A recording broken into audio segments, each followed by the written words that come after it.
আর আমার সুন্নাহকে যদি পালন করতে পারো, আমি নবী কথা দিচ্ছি আমার সঙ্গে তুমি জান্নাত যাবে। জোরে বলো সুবহানাল্লাহ। ও মুসলমান, জালসা শুনতে এসেছেন, আমি আপনাদের বক্তব্য শুরু করেছিলাম যে ইউটিউবের মাধ্যম দিয়ে, ফেসবুকের মাধ্যম দিয়ে বাড়িতে বসে থেকেও জালসা শুনতে পারেন। তবে আপনি এখানে এসেছেন লাভটা কি? একটা লাভ বললাম, আপনি ইউটিউবের জালসা শুনলে আপনি জান্নাতের রাস্তায় আসতে পারতেন না।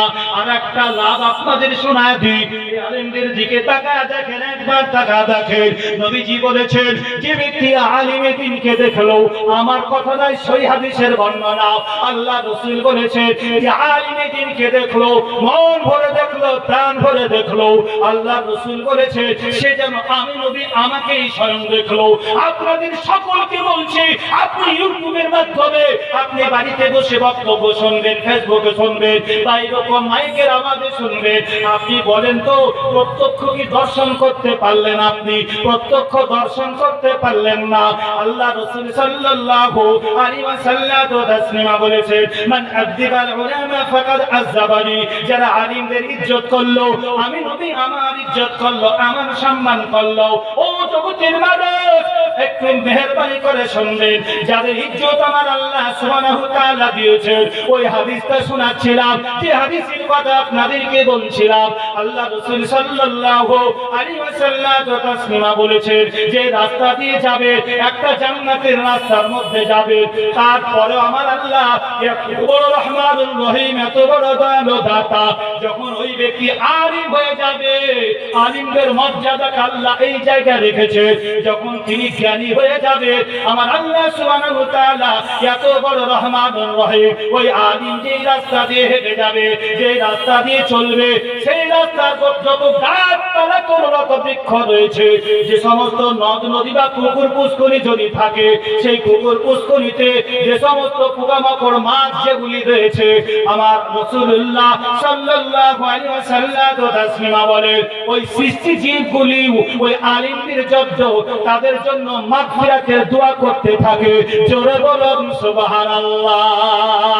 এমনি আমার নবী বলেননি, যারা তোমরা আলিমে দ্বীনকে দেখলো, দেখলে আমি নবী আমাকেই দেখলে, এটা আমার রাসূল এমনি বলেননি, সে নবী মুহাম্মদুর রাসূলুল্লাহ সাল্লাল্লাহু আলাইহি ওয়াসাল্লাম তাসলিমার জীবন সঙ্গিনী আম্মা জান খাদিজাতুল কুবরা রাদিয়াল্লাহু তাআলা আনহাকে আল্লাহ রাসূল যখন বিয়ে করেছিলেন, আপনারা জানেন 25 বছর বয়সে আমার রাসূলুল্লাহ সাল্লাল্লাহু আলাইহি ওয়াসাল্লামের কাছে বিবাহ প্রস্তাব পাঠালে নাফিসা বিনতে মুহিব্বিনের মাধ্যম দিয়ে প্রিয় রাসূলের দরবারে বিবাহ প্রস্তাব আসলো। আমার রাসূলুল্লাহ সাল্লাল্লাহু আলাইহি ওয়াসাল্লাম তাসলিমা বললেন, নাফিসা আমি তো বিয়ে করতে পারবো না, কেননা গোটা মক্কা নগরের লোকেরা জানে, মক্কার মানুষেরা জানে আমি মুহাম্মদ, এই তো সবেতে আমি খাদিজাতুল কুবরার মাল নিয়ে গিয়ে সিরিয়াতে বিক্রয় করতে গিয়েছিলাম, সেখান থেকে অনেকটা লভ্যাংশ নিয়ে সেটাকে দিয়েছি, অনেক মাল ক্রয় করে এনে দিয়েছি। আমি যদি এখন খাদিজাকে বিয়ে করতে যাই, মক্কার লোকেরা বলবে দেখো মুহাম্মদ সাল্লাল্লাহু আলাইহি ওয়াসাল্লাম, মুহাম্মাদের বয়স হচ্ছে 25, খাদিজাতুল কুবরার বয়স হচ্ছে 45, এতটা ডিসটেন্স, এতটা ডিফারেন্স, 15 বছরের ফারাক।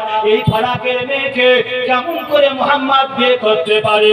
তবে যতদূর সম্ভব হয়তো মুহাম্মদ মালের লোভে পড়ে গেছে, যার ফলে তিনি বিয়ে করতে যাচ্ছে। না না না, আমি খাদিজাতুল কুবরাকে বিয়ে করতে পারবো না, নাফিসা ছোট, বিয়ে করতে পারি একটা